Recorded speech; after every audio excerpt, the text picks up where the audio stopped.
पाकिस्तान हूँ, तू भी पाकिस्तान है। तू तो मेरी जान है, तू तो मेरी आन है, तू मेरा ईमान है। मैं भी पाकिस्तान हूँ, तू भी पाकिस्तान है। बिस्मिल्लाहिर्रहमानिर्रहीम।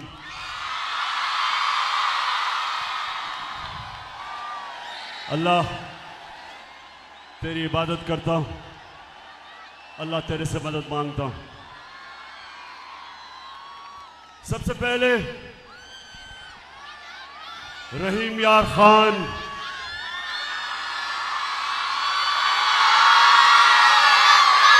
जो आज मैंने आपका जज्बा, जुनून, शऊर जो आपका देखा है, 5 महीने से मैं जलसे कर रहा हूं। 5 महीने से ये मेरा 51 जलसा है, लेकिन इस गर्मी में जो मैंने आपका जुनून देखा है, और खास तौर पे जो मेरी बहनें सामने बैठी हैं, माशाल्लाह इतनी गर्मी में और इतनी देर आपको इंतजार करनी पड़ी, उसकी मैं माजरत करता हूं। वजह उसकी ये कि आज सारे पाकिस्तान में अवाम निकली हुई है आज सड़कों पे, और ये रहीम यार खान से जो मेरा खिताब है वो सारे पाकिस्तान में जा रहा है। तो उधर से दरखास्त आई थी कि 8 बजे से पहले तकरीर ना करना, क्योंकि लोग जमा हो रहे हैं। तो मैंने उनके लिए आपको इंतजार करवाई। मैं फिर से माजरत करता हूं आपसे, इस गर्मी में आप बैठे भी रहे, और जो माशाल्लाह मैं देख रहा हूं वहां से जिस तरह फिर से आपके जज्बे और जुनून को सलाम पेश करता हूं। अच्छा रहीम खान, सबसे पहले हमारी कोशिश कि जो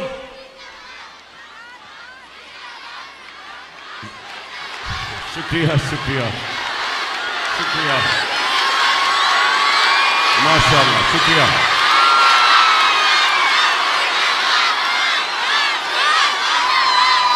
बहुत शुक्रिया आपका, बहुत शुक्रिया। मैं सिर्फ आज जो हमारे सैलाब में मुतासिर हमारी बहन भाई बच्चे जितने भी वो मुतासिर हैं, हम सबको जितनी भी हम कोशिश कर सके इनकी मदद करने के लिए, मैं अपने सारे पाकिस्तानियों को आज कहता हूं कि हम उनकी थोड़ी सी भी मदद करें या ज्यादा करें जरूर, क्योंकि वो मुश्किल में है। और खास तौर पे सिंध में, मैंने यहां आने से पहले पूरे ट्रक भिजवाए हैं सिंध के अंदर, क्योंकि वहां लोगों को मुश्किलात हैं, भूख है, उनके सर पे छत नहीं है, चारों तरफ पानी है।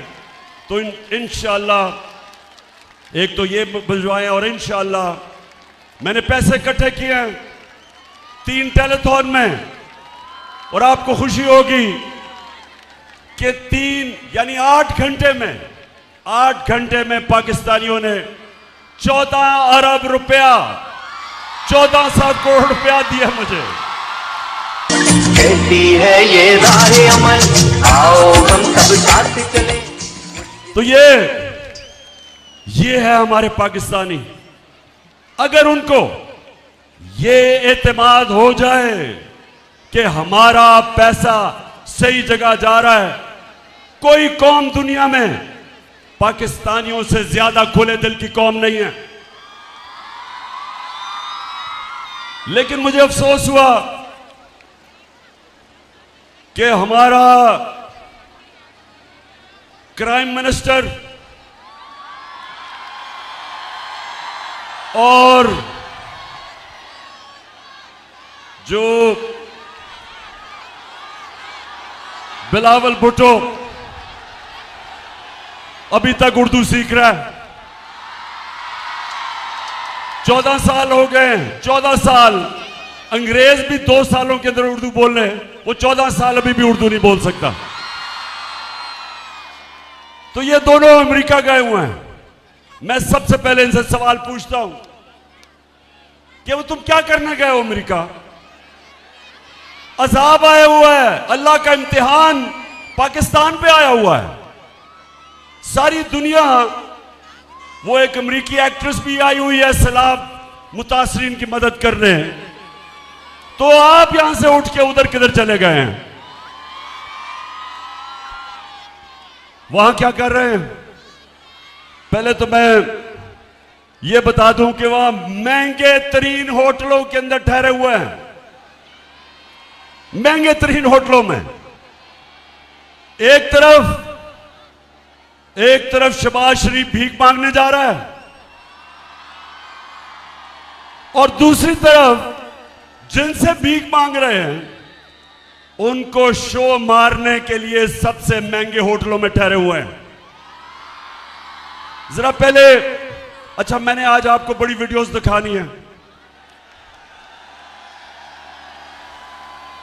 मैं चाहता हूं कि मेरी कौम में जो शऊर आ रहा है, मैं तो अल्लाह का शुक्र अदा करता हूं कि अल्लाह प्राइम मिनिस्टर बनने से कई ज्यादा मैं जो अल्लाह का शुक्र करता हूं कि जो मेरी कौम आज जाग गई है, जो शऊर आ गया। क्योंकि इंशाअल्लाह जिस रास्ते पे अब हम लग गए, और मैं अभी आपको बाद में अपना लाएअमल देने लगा हूं, पहले एक कौम जागती है, पहले उसमें शऊर आता है और फिर वो अपनी आजादी की जदोजहद करती है। इलामा इकबाल ने अपनी शायरी और फलसफे के जरिए गुलाम मुसलमानों को, सोए हुए हिंदुस्तान के मुसलमानों को जगाने की कोशिश की। और आज मैं आपके सामने आया हूं, अपनी कौम को हकीकी आजादी के लिए जगाने की कोशिश कर रहा हूं आपको। और मैं खुश हूं कि जिस कौम की माएं, बहनें और ख्वातीन जाग जाती हैं, वो आजाद हो जाती है। जिस कौम के नौजवान जाग जाते हैं, उस कौम को कोई गुलाम नहीं बना सकता। और इंशाअल्लाह मैं अभी इसके ऊपर भी आ रहा हूं। सबसे पहले मेरे पाकिस्तानियों, सिर्फ आप ये देखें, मैं बार बार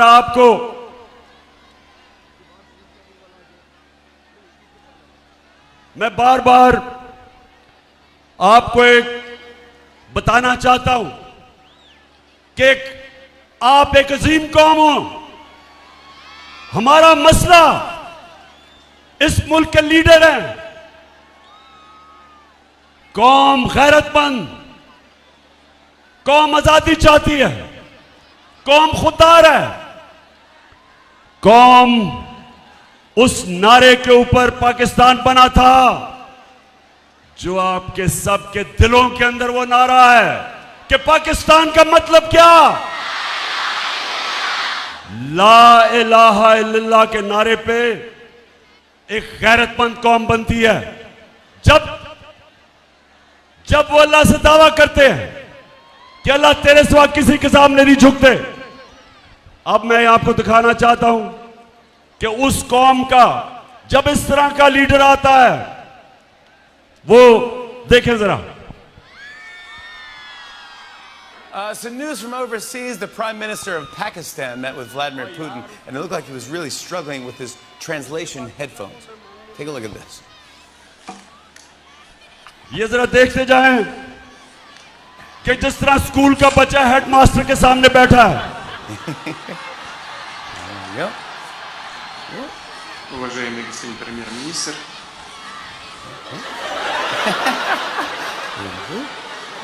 काम पे टांग रही है। Yeah, you can say it. There you go. There you go. There we go. уважаемый господин премьер-министр, идет перевод, все нормально?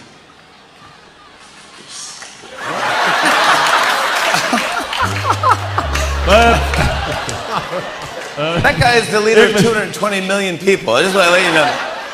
ये मैं सिर्फ आपको इसलिए दिखा रहा हूं कि जब किसी को एक इंपोर्टेड प्राइम मिनिस्टर साजिश के जरिए एक बैरूनी साजिश के लिए जब मुल्क के ऊपर बिठाया जाता है तो वो मुल्क को इस तरह शर्मिंदा करवाता है। फिर देखें, मैं सऊदी अरब से होके आया हूँ, मैं यूएई के होके, अभी मैं तुर्की होके आया हूँ, और मैंने उन भाइयों को कहा कि आप हमारे बड़े अजीम भाई हैं, हमेशा आपने हमारी मदद की। और मैंने यही कहा, जब मैं आया हूँ तो आप समझेंगे शायद, शायद मांगने आया, मैं मांगने नहीं आया, लेकिन मजबूरी है। जिस तरह माजी में 75 साल में आपने हमारा हाथ बटाया है, कुछ अर्सा आप हाथ बटा। मैंने कहा मैं वादा करता हूं कि इंशाअल्लाह हम पूरी कौम हम मिलकर दिन रात मेहनत करेंगे, पसीना कराएंगे, अपने पांव पे खड़े होंगे।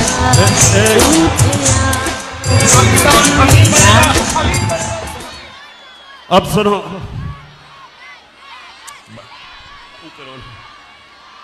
रहीम यार खान, आप मुझे बताओ कि आप इस तरह का प्राइम मिनिस्टर चाहते हो?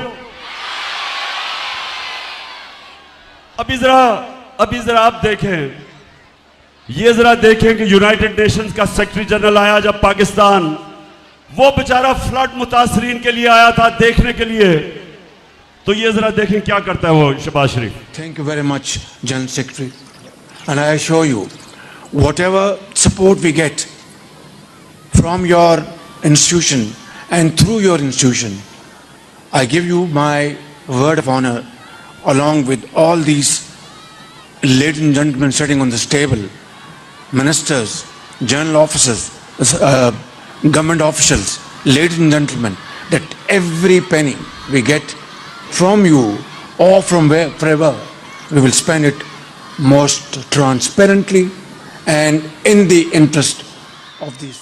समझ गए रहीम यार खान? अच्छा, मैं अब आपको इसकी उर्दू समझाता हूं, इसलिए जो अंग्रेजी में बोला ना, मैं वो उर्दू में बताता हूं कि क्या कह रहा था वो ये कह रहा था कि सेक्रेटरी जनरल साहब, अगर हमें आप इमदाद देंगे तो मैं आपसे वादा करता हूं कि हम वो चोरी नहीं करेंगे। मेरे वजीर जो बैठे हुए हैं सामने, 60% वजीर जमानत पे हैं, करप्शन पे, वो चोरी नहीं करेंगे।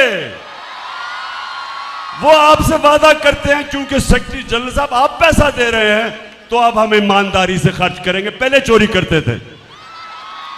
अच्छा, अब रहीम यार खान देखें, मैं ये आपको जरूर ये चीजें बताना चाहता हूं, आप और मेरी बहनें आप सामने, आपके लिए मैं खास तौर पे कहना चाहता हूं, अगर आपने एक चीज अपने बच्चों को सिखाना है तो ये समझ लें, अपने बच्चों को एक चीज सिखाएं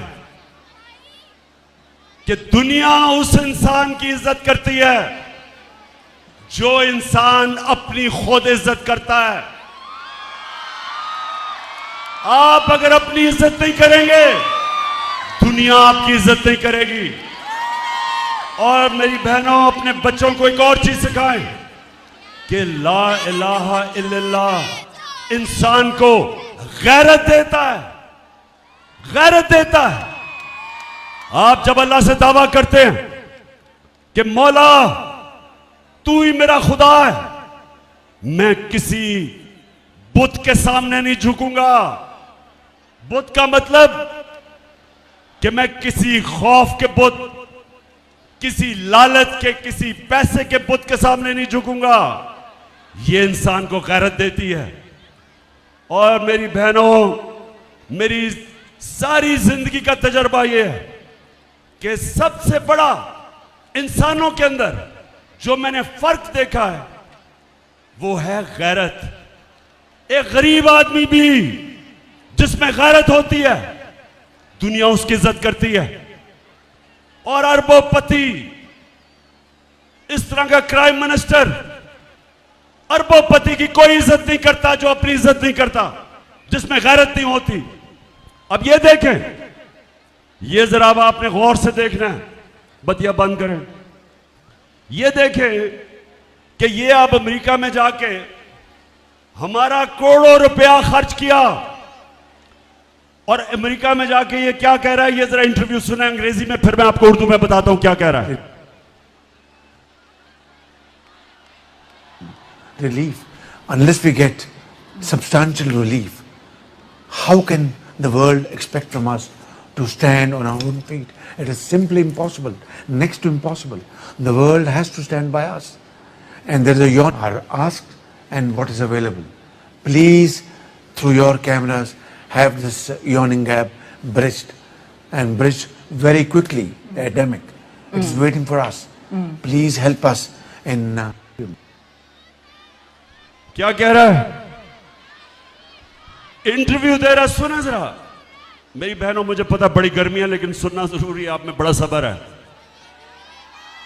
एक इंटरव्यू दे रहा है, अमेरिका जाने की जरूरत नहीं थी वो इंटरव्यू देने के लिए। वहां जाके उसको कह रहा है कि हमारे मुल्क के हालात बहुत बुरे हैं, खुदा के वास्ते हमें पैसा दिलवा दो। वो जो भी आप देख रहे थे, वो तो बेचारी इंटरव्यू लेने वाली है, उससे कहता है कि अपनी चैनल के जरिए लोगों को कहो कि हमें पैसे की जरूरत है, हमारा दिवालिया निकल गया। मैं इसलिए ये आपको चीजें दिखा रहा हूं कि ये होता है जब एक मुल्क के ऊपर एक मसनूई लीडर बैठा दिया जाता है। इसको क्यों लेके आए? इसको इसलिए नहीं लेके आए कि इसमें कोई क़ियादत की, इसमें कोई क्वालिटी थी। इसको इसलिए लेके आए कि ये जो भी हुक्म मिलेगा बाहर से, ये सारे हुक्म मानेगा। ये अगर IMF कहेगा कि महंगाई करो, बिजली की कीमत ऊपर करो, पेट्रोल और डीजल की कीमत बढ़ाओ, ये सारे काम करेगा, क्योंकि इसको पीछे से डिक्टेशन आता है। और ये करेगा क्या कि बाहर की दुनिया पे जाके इमदाद लेगा कि जी हमें पैसे दे दो, हम मारे गए। तो रहीम यार खान, मैं जब आपको हकीकी आजादी के लिए खड़ा कर रहा हूं, मेरा मकसद क्या है कि अगर हमारी कौम खड़ी ना हुई और इसी तरह के चोर हमारे ऊपर मुसल्लत रहे, तो रहीम यार खान ये याद रखो, इस मुल्क का कोई मुस्तकबिल नहीं है। इस मुल्क का कोई मुस्तकबिल नहीं है अगर इस तरह के करप्ट लोग, जिसको सजा होने वाली थी FIA के केस में, शहबाज शरीफ और इसके बेटे को सजा होने वाली थी 16 अरब रुपए की, इनके केसेस रोके गए और बाहर से साजिश के तहत हमारे ऊपर इसको मुसल्लत किया गया। इसके अलावा 60% इनकी कैबिनेट जो जमानत पे है, इनके ऊपर करप्शन केसेस हैं। एक तरफ दुनिया से भीख मांग रहे हैं, एक तरफ सिंध में सैलाब आया हुआ है, एक तरफ हम कह रहे हैं कि हमारे पास पैसे नहीं हैं, और दूसरी तरफ ये जो कैबिनेट आई है और ये जो इंपोर्टेड हुकूमत आई है, इन्होंने नैब का कानून बदल के इस कौम का 1100 अरब रुपया माफ करवाया है। 1100 अरब रुपया जो चोरी किया हुआ था, इन्होंने NRO लिया, इन्होंने आके अपने आप को दिया, माफ करवाया।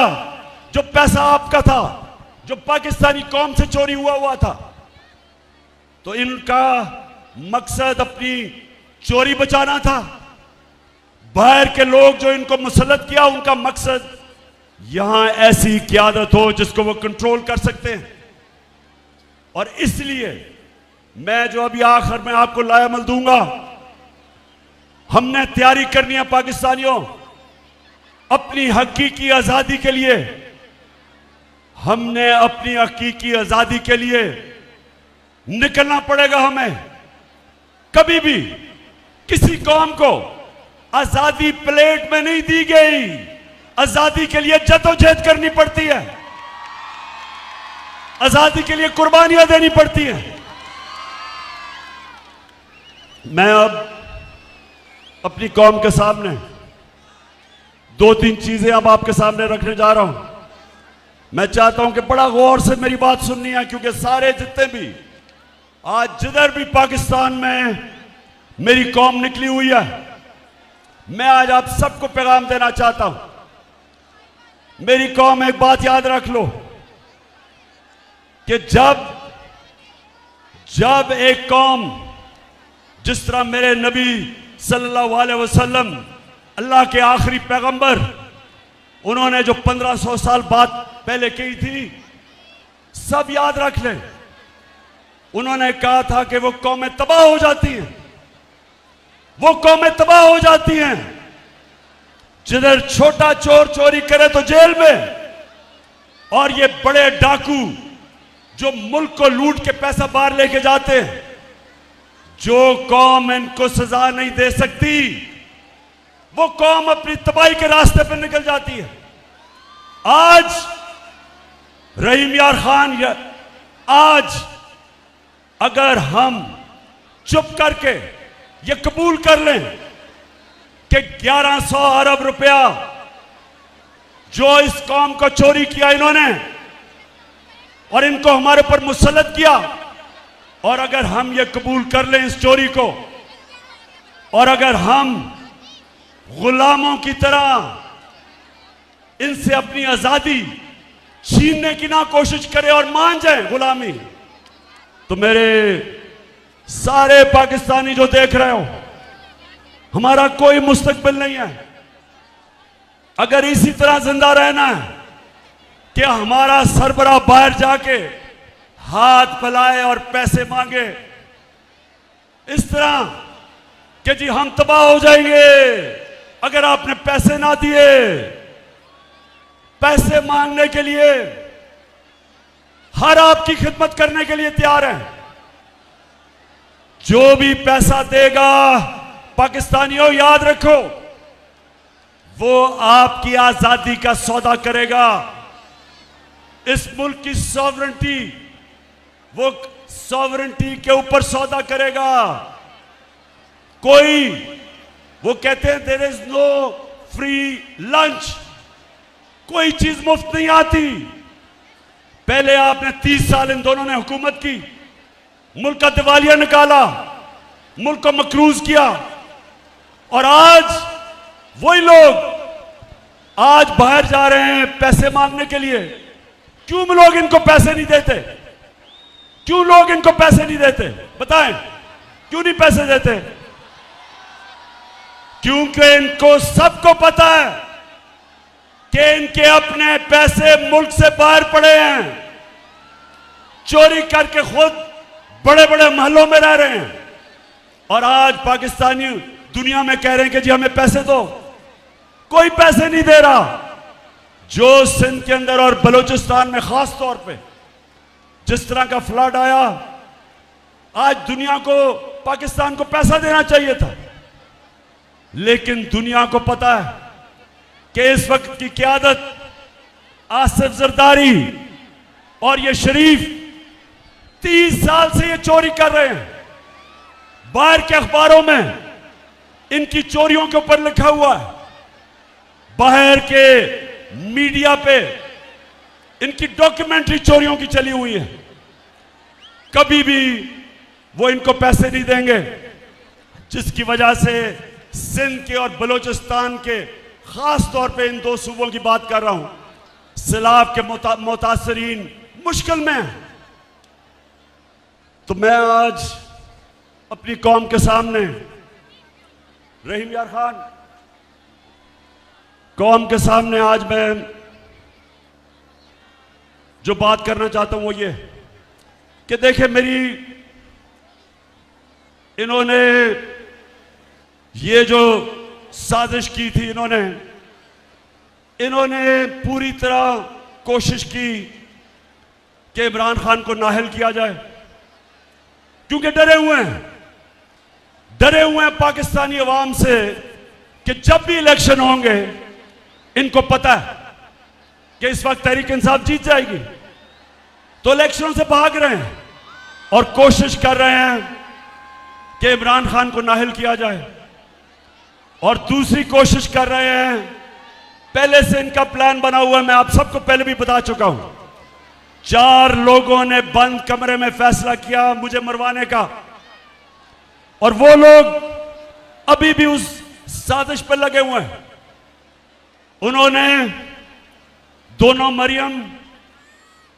मरियम जो झूठ बोलने की पीएचडी दोनों के पास है,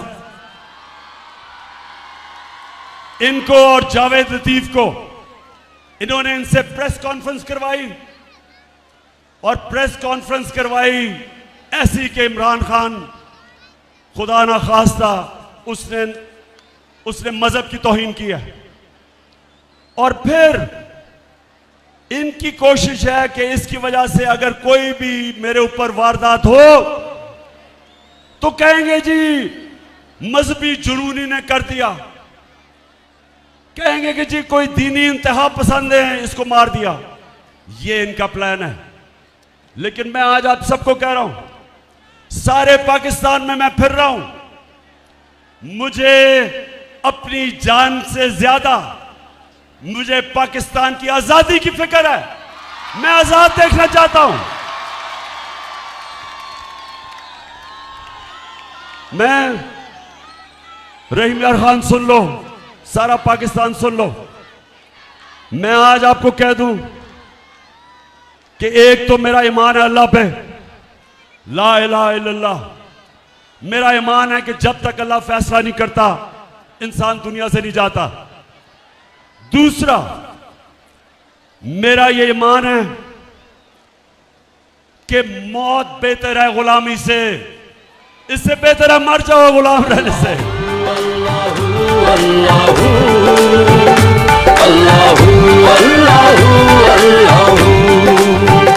ये ज़मीं जब न थी, ये जहां जब न था, ये ज़मीं जब न थी, ये जहां जब न था, ये ज़मीं जब न थी, ये जहां जब न था। तो रहीम यार खान, ये सुन ले आप कि ये जो साजिश है, ये साजिश कौन कर रहे हैं? ये वो लोग जो अपनी अना के लिए अना और अपने करप्शन के कैदी हैं, गुलाम हैं अपनी करप्शन और अना के। ये मुल्क से बाहर रहते हैं, पाकिस्तान आते हैं गवर्नमेंट करने के लिए, पैसा यहां से लूटते हैं और मुल्क से बाहर चले जाते हैं। ये वो लोग हैं। इनके साथ एक साजिशी टोला मिल के कोशिश कर रहा है, पूरी मुल्क के कोशिश कर रहा है कि हम इन चोरों की गुलामी करें। तो मैं आज अपनी सारी कौम के सामने कहता हूं कि अगर मुझे अल्लाह पे यकीन है कि जिंदगी मौत उसके हाथ में है, इज्जत जिल्लत उसके हाथ में है, रिस्क उसके हाथ में है, तो मैं अपनी सारी कौम को कहता हूं कि आप भी सब खौफ के बुत को तोड़ दो, खौफ की जंजीरें तोड़ दो। सारी कौम को मैं कहता हूं कि आप तैयारी करें, आप मेरी कॉल की तैयारी करें, क्योंकि मैंने फैसला किया है कि मैंने किसी सूरत इन चोरों को किसी सूरत कबूल नहीं करना। जब अर्ज़े खुदा के काबे से सब बुत उठवाए जाएंगे, हम रहले सफा मरदूदे हरम मसनद पे बिठाए जाएंगे, सब ताज उछाले जाएंगे, सब तख्त गिराए जाएंगे, हम देखें के हम भी देखेंगे, हम देखेंगे, हम देखेंगे। रहीम खान, जो आज हो रहा है, हर रोज हम सुनते हैं कि इनके केसेस माफ हो रहे हैं। अब हम ये सुन रहे हैं कि इसहाक डार पाकिस्तान आने वाला है। वो इसहाक डार जिसने हुदैबा पेपर मिल में गवाही दी हुई है कि वो शरीफ खानदान का यहां से पैसा मनी लॉन्डर होके बाहर जाता था।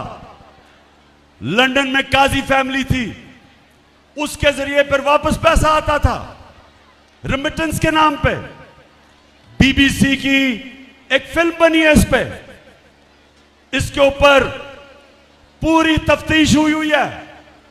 इसने खुद बयान दिया हुआ है कि मैं इस मुल्क से शरीफ खानदान के लिए मनी लॉन्ड्रिंग करके फिर वहां से पैसा लेके आता था रेमिटेंसेस दिखा के।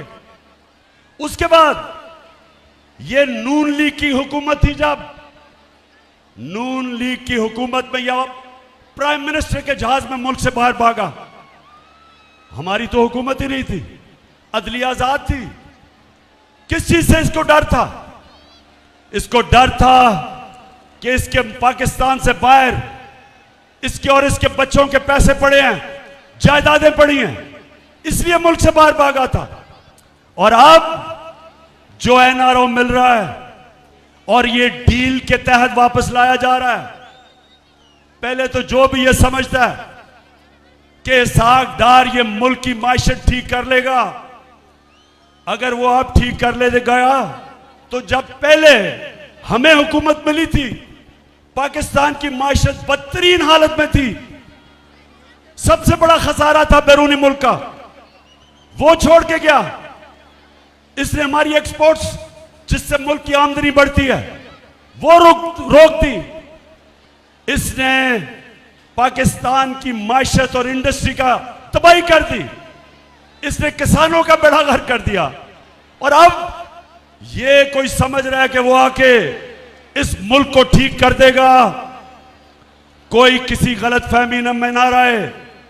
हम अगर ये कोई समझता है कि ये आएंगे और हम इनकी चोरी, ये जो मुल्क लूट रहे हैं, केस माफ करवा रहे हैं, हम भेड़ बकरियों की तरह हम चुप करके ये तमाशा देखेंगे।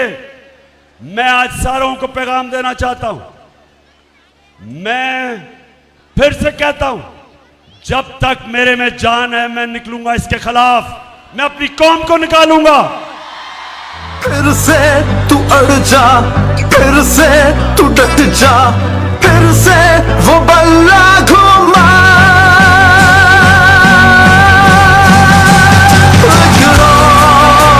कदम बढ़ा, फिर से वो लम्हा दोहरा, जब जीत के आया था,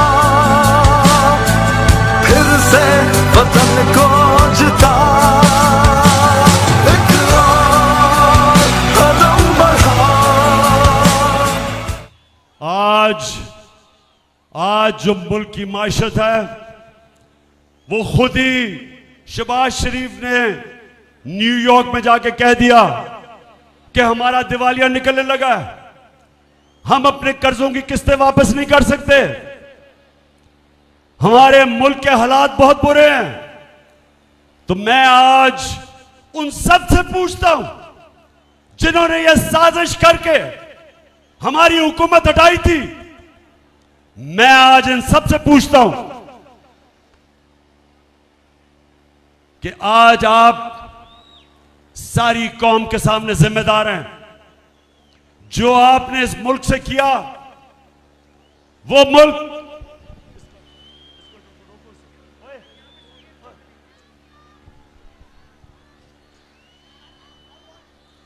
मुल्क या ऊपर जरा ज्यादा बड़ा जलसा हो रहा है इसलिए मैं इनको जरा कंट्रोल कर रहा हूं। वो मुल्क, सुने जरा, हमारी जो माइशत थी, हमारे तीसरे और चौथे साल में 17 साल के बाद हमारी माशरत की बेहतरीन परफॉर्मेंस थी। 5.6% तीसरे साल और 6% चौथे साल हमारी माशरत तरक्की कर रही थी। 17 साल के बाद हमारी इंडस्ट्री ऊपर आ रही थी।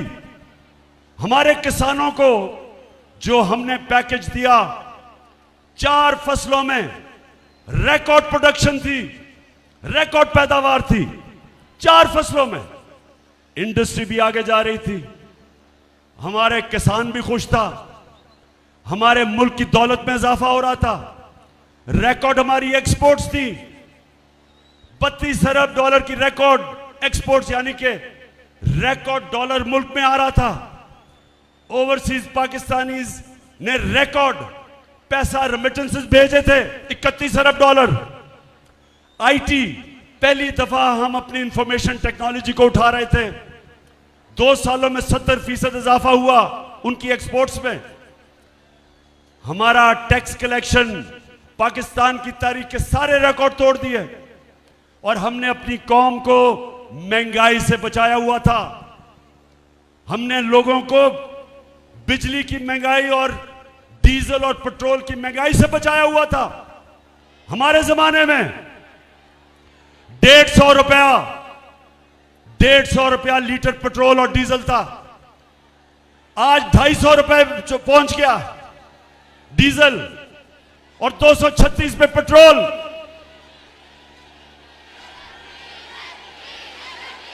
बिल्कुल बिल्कुल, माशाल्लाह, बड़ा शऊर है आप में। 250 रुपया फजल रहमान का लीटर पे पहुंच गया। तो पाकिस्तान में हमने महंगाई भी रोकी। हमने हेल्थ कार्ड लेके आए। पहली दफा मुल्क में 10 लाख रुपए की हेल्थ इंश्योरेंस हर खानदान के लिए, पंजाब में और केपी में, कि किसी भी अस्पताल में जाके लोग अपना, कोई भी गरीब आदमी प्राइवेट हॉस्पिटल में मुफ्त इलाज करवा सकता था। एहसास प्रोग्राम हमारा, सस्ते कर्जे, सूद के बगैर कर्जे घर बनाने में, किसानों के लिए कर्जे, छोटे दुकानदारों के लिए, छोटे सरमायाकारों के लिए। तो मैं ये सवाल पूछता हूं कि जब एक मुल्क मुश्किल हालात में तरक्की कर रहा था, कोरोना के बावजूद जो सारी दुनिया में कोरोना का अजाब आया, दुनिया ने माना कि पाकिस्तान 190 मुल्कों में से टॉप 3 मुल्क था। पाकिस्तान उन टॉप 3 मुल्कों में था जिन्होंने कोरोना को भी संभाला, अपने गुर्बत भी, गरीबों को संभाला, उन्होंने अपनी माशरत भी बचाई। ये इंटरनेशनली माना जाता है। तो मैं सवाल पूछता हूं कि वो हुकूमत को गिरा के और ये चोरों को ऊपर मुसल्लत करके, जिन्होंने आपके सामने आज, वो मैंने दिखाया भी था, बस रोया ही नहीं सिर्फ शहबाज शरीफ उस औरत के सामने, पैसे दे दो जी, मैं मर गया, तबाह हो गया, मुल्क तबाह हो गया। जरा एक दफा वो फिर से चलाएं तो सही, वो शहबाज शरीफ का, ये जरा फिर से शुरू से इंटरव्यू दिखाएं, ये जरा गौर से देखें। मैं फिर उर्दू में बताऊंगा कि ये क्या कह रहा है, जरा ये देखें तो सही। Relief, unless we get substantial relief, how can the world expect from us to stand on our own feet? It is simply impossible, next to impossible. The world has to stand by us. And there is a yawn are asked and what is available. Please, through your cameras, have this yawning gap bridged, and bridged very quickly. The epidemic, it is waiting for us. Please help us in सुन लिया, please help us, खुदा के वास्ते हमारी मदद करो। वो बेचारी, वो मेरी बहनों, आपने देखा था वो बेचारी औरत की आंखों में आंसू ही आ गए कि मैं खुदा के वास्ते प्लीज मेरी मदद करो। शहबाज शरीफ बड़ी जल्दी थी इख्तिदार में आने के लिए, बड़ी देर से अचकन सलवाई हुई थी, बड़ा शौक था कि किसी तरह शहबाज शरीफ प्राइम मिनिस्टर बन जाए। बेशक बैरून मुल्क के साथ मिलके साजिश करके एक मुल्क जो बड़ी देर के बाद बेहतरीन रास्ते पे चल रहा था, इनकी अपनी इकोनॉमिक सर्वे जो इनकी हुकूमत जो वो किताब बताते हैं हर साल माइशत के ऊपर, उसके मुताबिक 17 साल के बाद पाकिस्तान की बेहतरीन तरक्की थी। उस हुकूमत को गिरा के ये आके अब दुनिया में वो कभी वो सेक्रेटरी जनरल का बाजू पकड़ लेता है कि खुदा के वास्ते पैसे दे दो, मैं चोरी नहीं करूंगा। उसके बाद जाके वो बेचारी औरत उसके आंसू निकलने शुरू हो गए कि ओहो प्लीज मेरी मदद कर दे। तो पाकिस्तानियों, ये हमारा मुस्तकबिल नहीं है। हमारी कौम की बदकिस्मती क्या है कि वो मुल्क जिसका लीडर कायदे आजम मोहम्मद अली जिन्ना था, जिसका नजरियाती लीडर इल्लामा इकबाल थे, वो मुल्क का देखें सरबराह जाके बेकारियों की तरह जी मैं मांगने नहीं आया, मैं मजबूर हूं। तो मेरे पाकिस्तानियों, मैं इसलिए आज आपको सारी कौम को तैयार कर रहा हूं। मैं अभी आखिर में बताता हूं, लेकिन उससे पहले मैं आज पाकिस्तान की एस्टेब्लिशमेंट से पूछता हूं कि ये जो चोर अपने करप्शन के केसेस खत्म कर रहे हैं, क्या ये सिर्फ इमरान खान की जिम्मेदारी है कि इस मुल्क में करप्शन रोकी जाए? क्या आपकी जिम्मेदारी नहीं है? क्या आप ये जो देख रहे हैं मुल्क में कि चोर जो 30 साल से चोरी कर रहे हैं और केसेस करप्शन के इनके दौर में बने हुए हैं, इनके दौर के केसेस हैं, और वो आज आके बारी बारी सारे अपने केसेस खत्म करवा रहे हैं और कौम को 1100 अरब रुपया जो कौम का चोरी किया हुआ था वो हजम कर रहे हैं। क्या मैं अकेला हूं? मैंने ठेका लिया हुआ इस मुल्क का कि करप्शन के खिलाफ लड़ूं? क्या और किसी की जिम्मेदारी नहीं है? को बेच के खाने वाले खुद हजम हो जाएंगे, वो खुद हजम हो जाएंगे। और पुश्तों से जो गद्दी बैठे सब भीड़ में मिल जाएंगे, वो सब भीड़ में मिल जाएंगे। जो दूर गए थे भूले से लौटेंगे फिर वतन को एक शाम। वो दिन फिर आएगा जब ऐसा होगा पाकिस्तान। मैं तो देखूंगा, मैं तो देखूंगा, तुम भी देखोगे, तुम भी देखोगे। हमारी एस्टेब्लिशमेंट कहती है ताकत उनके पास है, लेकिन वो कहते हैं हम तो न्यूट्रल हैं, हम तो किसी तरफ नहीं हैं। अल्लाह ने, सुन लो मेरी बात रहीम यार खान वालों, अल्लाह ने कुरान में वाज़े किया है, अमर बिल मारूफ व नही अनिल मुनकर। हम सबको उसने कहा है कि अच्छाई के साथ खड़े हो और बुराई के खिलाफ जहाद करो। कहीं अल्लाह ने हमें इजाजत नहीं दी कि ना मैं अच्छाई के साथ हूं ना बुराई के साथ हूं, न्यूट्रल रहने की इजाजत नहीं दी। हुक्म है उसका, हमें अल्लाह का हुक्म है कि जब ये चोर जो मुल्क को लूट के भाग गए बाहर और अब आके अपने केसेस माफ करवा रहे हैं डील के तहत, एनआरओ के तहत, सारी कौम पे फर्ज है कि इनका खिलाफ खड़े हो, इनका मुकाबला करो। क्योंकि मेरे मौला ने कुरान में वाज़े कर दिया कि मैं कभी किसी कौम की हालत नहीं बदलता। अल्लाह ने कहा है मैं कभी किसी कौम की हालत नहीं बदलता जब तक वो कौम खुद अपनी हालत बदलने की कोशिश ना करे। अगर एक कौम भेड़ बकरियों की तरह रहना चाहती है, अल्लाह वैसे ही रखेगा। अगर एक कौम आजाद होना चाहती है, हकीकी आजादी चाहती है, और हकीकी आजादी का मतलब हकीकी जमहूरियत। हकीकी जमहूरियत इंसान को हकीकी आजादी देती है। इसके लिए इंसानों को जब से अल्लाह ने दुनिया बनाई है जद्दोजहद करनी पड़ती है। किसी जमहूरियत में यह नहीं होता कि जो इमरान खान और तहरीक इंसाफ की सहाफी जो उनके लिए उनका मौक़िफ़ पेश करें, उनको धमकियां, उनके खिलाफ FIR, वो मुल्क से बाहर उनको भटका दो। जो चैनल इमरान खान का मौक़िफ़ पेश करे उसको बंद कर दो, उसके ऊपर हर किस्म की धमकियां दो।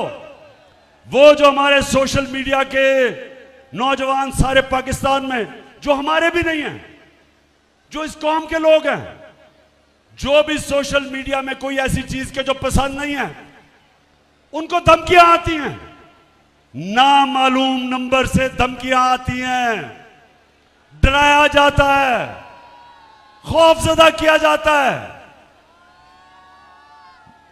मैं इसलिए आप सबको यह कहना चाहता हूं कि आजाद कौमों के अंदर यह नहीं होता, यह सिर्फ गुलाम कौमों में होता है।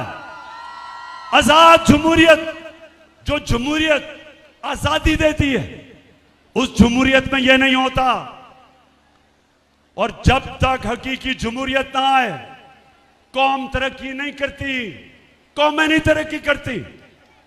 तुर्की, जब तक तुर्की में हकीकी जमहूरियत नहीं आई, उसने तरक्की नहीं की। बांग्लादेश, जब तक उनकी जमहूरियत बेहतर नहीं हुई, बांग्लादेश ने तरक्की नहीं की, और आज हमारे से आगे निकल गया। हमें रोका हुआ इसने कि हम आजाद नहीं हैं, हमें डराया धमकाया जाता है। तो रहीम यार खान और पाकिस्तान में जो भी देख रहे हो मुझे, आगे से नामालूम नंबर से आपको कोई धमकियां दे, वापस उसको धमकी दो।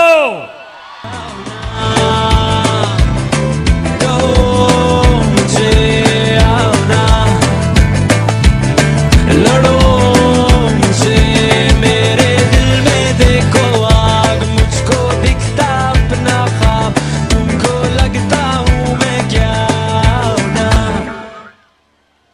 रहीम यार खान, मुझे वादा करो, किसी को भी आगे से नामालूम नंबर से धमकी आई तो मेरे से वादा करना है कि आपने वापस उसको धमकी देनी है। तेरा पाकिस्तान है, ये मेरा पाकिस्तान है। तेरा पाकिस्तान है, ये मेरा पाकिस्तान है। इस पे दिल कुर्बान, इस पे जान भी कुर्बान है। वो इस पे दिल कुर्बान। आपने उसे कहना है, जब वो धमकी दे, उसे कहना मेरा आइन, इस मुल्क का कानून मुझे इजाजत देता है आजादी राय पे, फ्रीडम ऑफ एक्सप्रेशन, ये मेरा बुनियादी हक है। और एक आजाद मुल्क की आजाद अदलिया उसको इजाजत देती है ये कि वो अपने हकूक के लिए खड़ा हो सके। और माशाल्लाह आज हमारी अदालतों ने बड़ी आगे बढ़े। हमारी अदालतें ऐसे नहीं थी पहले तो कंट्रोल थी। एक बड़ी जद्दोजहद के बाद आज हमारी अदालतें आजादी की तरफ जा रही हैं। कौम पूरी इनके साथ खड़ी हो और अदालतों को कौम के बुनियादी हुकूक की हिफाजत करने के लिए खड़ा होना चाहिए। रोक सको तो रोक लो, तब्दीली आई रे, तब्दीली आई रे, तब्दीली आई रे। भूखा लग रब्तों का देता है दुहाई रे, तब्दीली आई रे, तब्दीली आई रे। रोक सको तो रोक लो, तब्दीली आई रे, तब्दीली आई रे, ITT आई रे। अच्छा, अब एक और चीज, रहीम यार खान, ये याद रखना, मैं फिर से आपको दोहराता हूं, कभी कोई आजादी प्लेट पे रख के नहीं देता। कोई नहीं कहता कि आओ आजादी ले जाओ। इंसानी तारीख हमें यह बताती है कि कौम में अपनी आजादी जदोजहद करके, जहाद करके लड़ती हैं। यह वक्त आ गया मेरे पाकिस्तानियों, यह वक्त आ गया कि हम अपनी आजादी लें। ये जो चोर, ये जो डाकू, ये जो हमारे ऊपर मुसल्लत किए गए हैं, ये जो एनआरओ वाले, ये जो बाहर बैठ जाते हैं, मुल्क से बाहर बड़े बड़े महलों में रहते हैं, मुल्क को लूटने आते हैं और चोरी करके फिर बाहर चले जाते हैं। वक्त आ गया है पाकिस्तानियों, इनके सामने खड़ा होना। मैंने सुना एक बहुत बड़ा कातिल मुजरिम जो आजकल इंटीरियर मिनिस्टर बनाया हुआ है, ये याद रखें, इस हुकूमत में आपको कोई बड़ा ओहदा नहीं मिल सकता जब तक आपने कोई बड़ा जुर्म ना किया हो। जितने बड़े मुजरिम उतने बड़े ओहदे। तो राना सनाउल्लाह को उन्होंने इंटीरियर मिनिस्टर बनाया। राना सनाउल्लाह कहता कि अब जब ये तहरीक इंसाफ का धरना होगा इस्लामाबाद में, तो कहता मैंने आंसू गैस के लिए तैयारी की हुई है और मैंने पैलेट गन्स यानी पैलेट गन्स भी तैयार किए हुए हैं। मैं राना सनाउल्लाह पहले तो पूछता हूं, वैसे तुम्हारे में अकल तो है नहीं, लेकिन मैं फिर यह पूछता हूं कि मुल्क की बदकिस्मती देखोगे, इस तरह का आदमी जिसको जेल में होना चाहिए, जो इनका अपना नून लीग का वजीर कहता है कि इसने 18 कत्ल किए हैं, वो आज हमें बता रहा है कि जमहूरियत क्या होती है। राना सनाउल्लाह, सबसे पहले ये मेरा हक है, मेरा जमहूरी हक है कि मैं पुरअमन एहतजाज करूं। जब हमारे जमाने में, मेरी गवर्नमेंट में, एक दफा कांपे टांगने वाली बिलावल, एक दफा वो बड़ा डराने आया हमें जी, कांपे टांग जाएंगी उसके धरने से। बड़ा सिंध से आया, पैसा खर्च किया, बेचारी सिंध कौम का पैसा वो भी खर्च करके पहुंचा इस्लामाबाद, तो पता चला कि अपनी कांपे टांग गई। कोई रुकावट नहीं थी उसके रास्ते में, कोई टीयर गैस शेलिंग नहीं हुई, कोई कंटेनर नहीं रखे, क्योंकि हम जमहूरियत में मानते, हमने कोई नहीं रोका। और दूसरी तरफ 2 दफा धरना देने के लिए डीजल साहब पहुंच गए।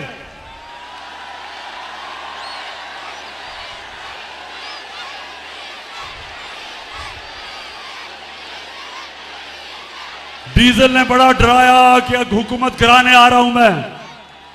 ऊपर से ये भी क्या मुझे इशारा मिला कहीं से, तो डीजल पहुंच गया 2 दफा। उससे पूछो, एक रुकावट उसके सामने नहीं रखी, बल्कि डीजल को हमने कहा कि अगर खाने पीने की जरूरत होगी तो वो भी हम आपको दे देंगे धरने में। और ये राना सनाउल्लाह हमें डरा रहा है कि जनाब तुम आओ तो मैं वो पैलेट गन चलाऊंगा तो tear gas shelling. Rana Sanaullah, तुम और ये जो तुम्हारा डरपोक cherry blossom boot polish Shehbaz Sharif, तुम दोनों मेरे से सुन लो। पहली दफा जब हमने 25 मई को हम जब आए थे इस्लामाबाद, तो हमें यह अंदाजा नहीं था कि तुम जुल्म करोगे, ख्वातीन को देख के, बच्चों को देख के, फैमिलीज को देख के। हमें यह अंदाजा नहीं था कि तुम शेलिंग करोगे। सारी हमारी पाकिस्तानी और इस्लामी रवायत के खिलाफ औरतों के ऊपर, बच्चों पर शेलिंग किया आपने।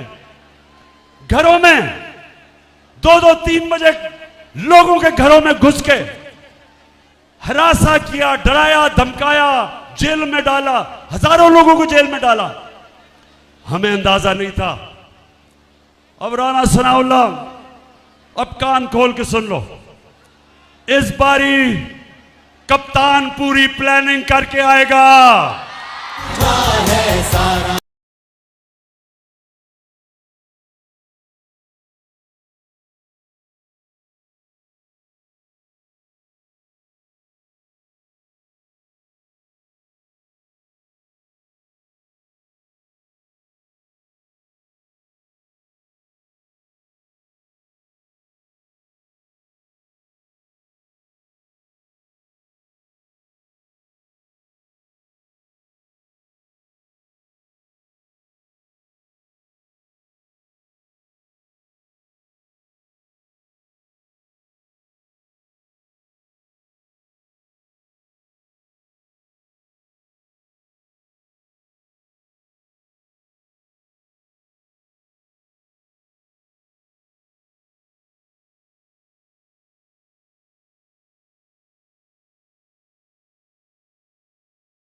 देखो, आपको शायद भूल गया हो, ज्यादातर लोग पैदा ही नहीं हुए थे जब मैं क्रिकेट खेलता था। मैं अल्लाह की, सारा कुछ अल्लाह करता है, कोशिश इंसान की, कामयाबी अल्लाह की। तो मुझे अल्लाह ने बड़ी कामयाबी दी और क्रिकेट की तारीख में मुझे एक वो टॉप कप्तानों में माना गया। अब कप्तान क्या होता है? सिर्फ सारी खेलों के अंदर एक स्पोर्ट के अंदर कप्तानी की जरूरत होती है, बाकी कोच ज्यादा अहमियत कोच की होती है। सिर्फ क्रिकेट में कप्तान की जरूरत पड़ती है, क्योंकि उसको फैसले करने पड़ते हैं, वो फैसले जो किसी कप्तान को नहीं करने पड़ते। तो कप्तान की सबसे बड़ी क्वालिटी क्या होती है? वो सारा वक्त देख रहा होता है कि मेरा मुखालिफ क्या कर रहा है और मैं क्या करूंगा। मुझे तो पता है राना सनाउल्लाह ने क्या करना है, मुझे तो पता है राना सनाउल्लाह ने क्या करना है। राना सनाउल्लाह को नहीं पता मैंने क्या करना है। तो तैयारी कर लो, मेरी सारी आज पाकिस्तानी कौम देख रही है, तैयारी कर रहा हूं। लेकिन मैं उससे पहले, खत्म करने से पहले एक बताना चाहता हूं, मैं ये जरूर दिखाना चाहता हूं आपको कि किस तरह के लोग हमारे ऊपर मुसल्लत किए गए हैं। जो स्टार है, जो नवाज शरीफ की जो स्टार मानी जाती है, वो उसकी बेटी मरियम है। अब मरियम उसकी फैमिली में सबसे अक्लमंद समझी जाती है। अब जरा ये जरा देखें ख्वातीन, ये जरा गौर से देखें, ये पहले देखें कि जब मैंने कहा कि आपके लंदन में ये महंगे महंगे इलाके में 4 महलात किधर से आए, तो ये सुने क्या कहती है कि इस तरह मुझे लगा कि आप लोगों को बेवकूफ नहीं बना सकते। मेरी सेंट्रल लंदन में प्रॉपर्टीज तो दूर की बात है, मेरी पाकिस्तान में भी कोई प्रॉपर्टी नहीं है। मैं अपने वालिद के साथ है और मुझे समझ नहीं आई कि मेरी और मेरी वालदा की और बहन भाइयों की प्रॉपर्टीज ये कहाँ से निकाल के ले आए हैं। मेरे नाम पाकिस्तान में कोई प्रॉपर्टी नहीं है, ये तो इंग्लैंड की बात है। सुन लिया रमियार खान, सुन लिया, मेरे पास तो कोई प्रॉपर्टी ना, इंग्लैंड तो दूर की बात है, पाकिस्तान में मैं बेचारी, मुझे तो हर रोज घर ढूंढना पड़ता है, कोई छत मिल जाए। अब ये सुने, अब इस मरियम को नहीं पता था कि अल्लाह अल हक है, सच का खुदा है। कुरान में वो कहता है, मेरा ये वादा है कि सच आखिर में सबके सामने आएगा, उसका वादा है अल हक का।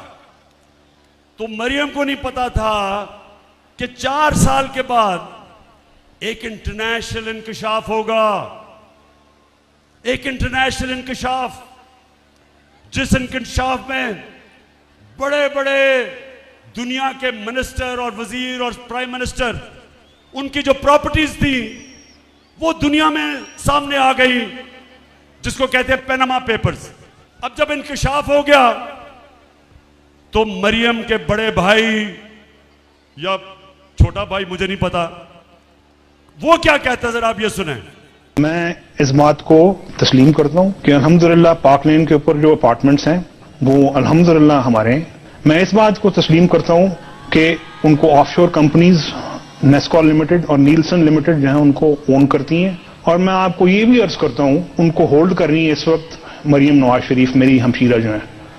ठीक है जी, सुन लिया रहीबिया खान, सुन लिया कि ना तो सिर्फ वो हमारी प्रॉपर्टीज हैं, वो मरियम नवाज के नाम पे खरीदी गई। अब आप बड़ा शऊर, मेरे वैसे माशाल्लाह बड़ा सब्र और शऊर से सुना आपने। अब मुझे ये बताएं कि अपनी बेटी के नाम पे उसने क्यों खरीदी, अपने नाम पे क्यों नहीं खरीदी? क्योंकि पैसा तो नवाज शरीफ का था। बताएं, मेरी बहनें बताएं आगे, क्यों अपने नाम पे नहीं खरीदी? क्योंकि चोरी का पैसा था, और चोरी आपकी थी। पाकिस्तानियों का पैसा चोरी करके लंदन ले गया था, और अब तैयारी कर रहे हैं पाकिस्तान वापस आने में। नवाज शरीफ फिक्र ना करो, मेरी कौम शानदार इस्तकबाल करेगी तुम्हारा, तुम आओ तो सही। अच्छा अब जब मरियम को पता चला कि भांडा फूट गया, भाई ने कह दिया कि ये हमारी प्रॉपर्टीज हैं। जब भाई ने कह दिया कि हमारी प्रॉपर्टीज हैं, अब जरा सुने मरियम क्या कहती है, सुने जरा। हसन हुसैन के पास आज जो भी है वो एक अरबपति दादा के पोते हैं। उस अरबपति दादा के पोते हैं जो 1960s और 70s में पाकिस्तान का अमीर तरीन इंसान था।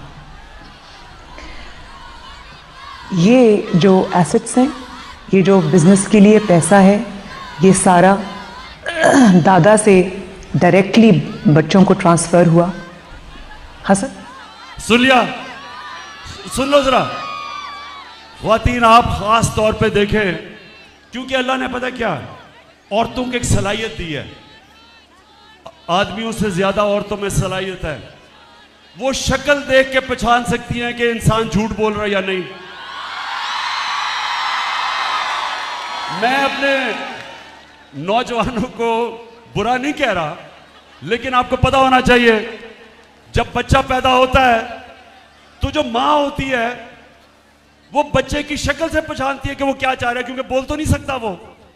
तो माँ के अंदर अल्लाह सलाहियत डेवलप कर देता है, वो समझ आती है कि बच्चा क्या चाह रहा है उसकी शक्ल से। अब ये जो मरियम की शक्ल आपने देखी, क्या इसकी शक्ल के ऊपर आदमी तो समझेंगे कि ओहो ये तो झूठ बोल ही नहीं सकती। इतनी संजीदा शक्ल से उसने कहा कि मेरा दादा तो अरबोपति था। अब की कह तो सकती नहीं थी कि मेरे बाप ने पैसा दिया है, क्योंकि बाप के पास उसने तो अपने एसेट्स में दिखाया ही नहीं है कि पैसा, और ये भी नहीं कह सकती थी चोरी का पैसा है। अब दादा साहब दुनिया में नहीं थे तो दादे का तो पूछना किसी ने नहीं था, तो दादे के ऊपर डाल दिया कि दादा बहुत अमीर था। अच्छा अब जरा ये तमाशा देखें, मरियम का जो दादा था वो शहबाज शरीफ का बाप था। अब शहबाज शरीफ अपने बाप के मुतालिक क्या कह रहा है, जरा ये गौर से देखें। मेरा खानदान मेरे खानदान को 22 खानदानों में शुमार नहीं होता था। मुझे इसके ऊपर बाइस फख्र है कि मेरे वालिद का ताल्लुक एक गरीब किसान के घराने से था। हिंदुस्तान से वो वालिद का ताल्लुक एक गरीब किसान के घराने से था। हिंदुस्तान से वो क्यों रहीम यार खान, अब मैं ये ठीक नहीं कहता कि मरियम को एक ही क्वालिटी मुझे उसमें नजर आई है अभी तक, इतने सीधे मुंह से झूठ बोलती है मैंने कभी किसी को नहीं देखा। अब हमारी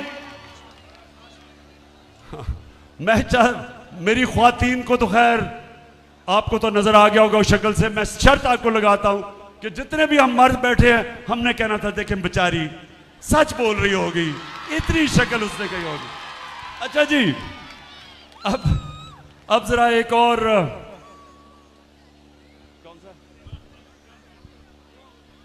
अच्छा, अब मैं आखिर में पहुंच रहा हूं। मैंने आज आपसे, रहीम यार खान, आज मैंने फैसला किया था कि मैं लायामल तय करूंगा और अपनी कौम को बताऊंगा कि मैंने करना क्या। अब 51 जलसे कर बैठा हूं, सारे पाकिस्तान में मैं फिर लिया। कभी मैंने अपने लोगों में ये शऊर नहीं देखा जो आज मेरी कौम में आया है। मैंने कभी 5 इतने गर्मी के महीने, इतने गर्मी के महीने मैंने कभी इस तरह कौम को नहीं निकलते देखा जिस तरह आज आप बैठी हैं ख्वातीन गर्मी के अंदर। मैं देख रहा हूं सारा वक्त आप पंखा झल रही हैं, गर्मी है मुझे पता है, पीछे जुड़े हुए हैं सब। इस गर्मी में मैंने कभी अपनी कौम को ऐसे निकलते नहीं देखा, क्योंकि मुझे पता है कि आज मेरी कौम तैयार है अपनी हकीकी आजादी की जद्दोजहद करने के लिए। रंग से उमंग से भरी रहे, खुदा करे, खुदा करे, खुदा करे, खुदा करे, खुदा करे सदा हरी भरी रहे। ज़मीं की गोद रंग से उमंग से भरी रहे, ज़मीं की गोद रंग से उमंग से भरी रहे। तो आज मैं सारे जितने भी पाकिस्तान में मेरे पाकिस्तान के नौजवान, हमारी ख्वातीन, हमारी बहनें, पाकिस्तान के बच्चे, हमारे बुजुर्ग, जिधर जिधर भी आज आप इस मेरी तकरीर सुन रहे हैं, मेरा आज आपको पैगाम है, आप सब ने तैयार हो जाना है, आपने सब ने तैयार होना है। मैं आपको कॉल दूंगा, ज्यादा नोटिस नहीं दूंगा, कॉल तब दूंगा जब जो मेरे मुखालिफ हैं, जब वो समझेंगे कि इमरान खान पीछे हट गया, मैं तब कॉल दूंगा। और कॉल तब दूंगा जब मुझे पता होगा कि मेरी एक गेंद से तीनों की विकेटें गिरेंगी, तब दूंगा। मैंने सारों को तैयारी करवाई है, अपनी सारी तंजीमों को। मैंने अपनी टाइगर फोर्स को कहा तैयार हो जाओ।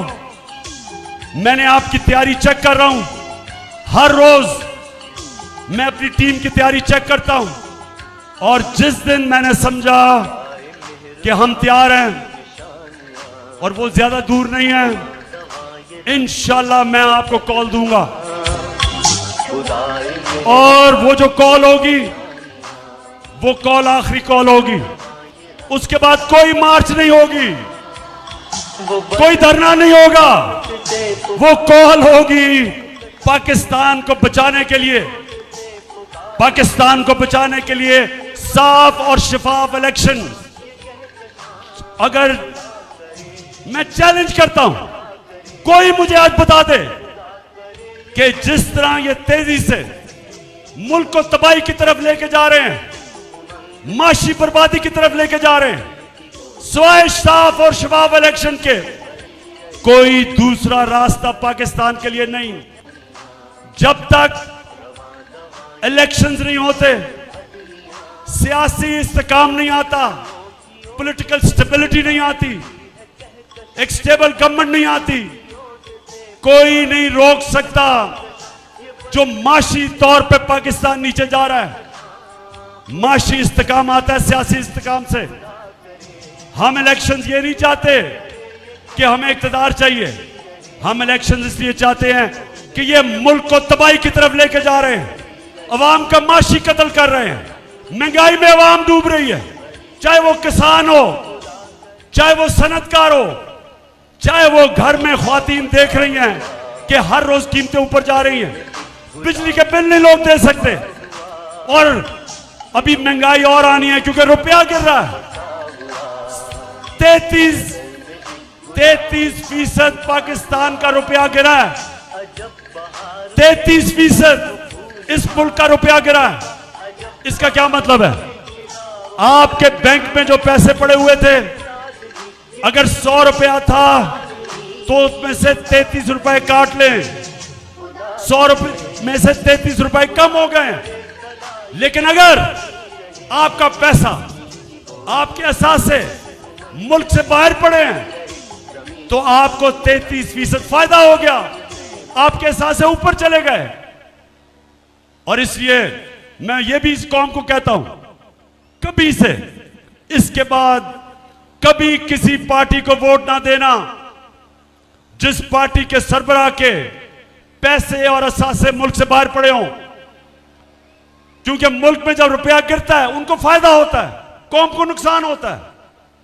और इसलिए अगर हमने मुल्क को इस तबाही से बचाना है, सिर्फ एक रास्ता है, साफ और शफाफ इलेक्शन। और हमारी जो तहरीक होगी, अब जब हम निकलेंगे इस बारी, जब तक साफ और शफाफ इलेक्शन की अनाउंसमेंट डेट नहीं मिलती, जब तक हमें तारीख नहीं मिलती, ये अब तहरीक रुकेगी नहीं। रहीम यार खान, आखिर में मुझे बताओ, आप तैयार हो? इंशाअल्लाह, इंशाअल्लाह। मैं फिर से सलाम करता हूं आपको, आपके जज्बे, जुनून और शऊर को। पाकिस्तान जिंदाबाद और रहीम यार खान जिंदाबाद।